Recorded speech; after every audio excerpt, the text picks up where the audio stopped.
Take our lead. Let's help you make your mark. Our goal is your satisfaction. Let us show you the way.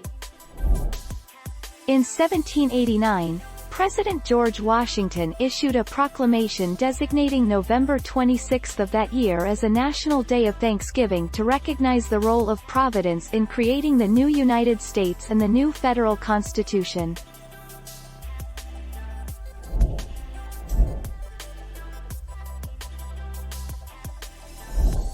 Take our lead. Let's help you make your mark.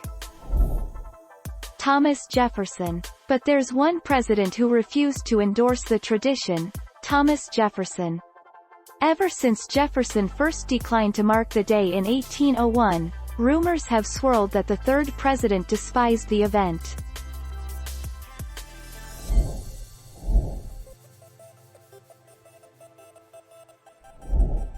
Take our lead.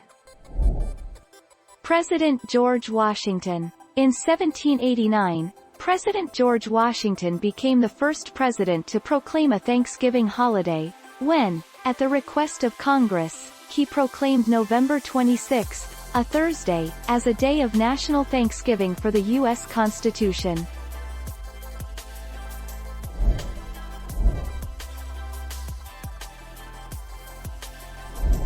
Take our lead. Let's help you make your mark.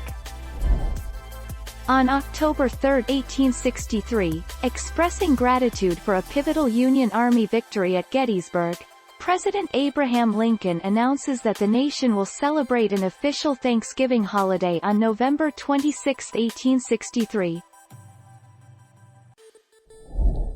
Thank you for watching. Please subscribe and hit the bell notification.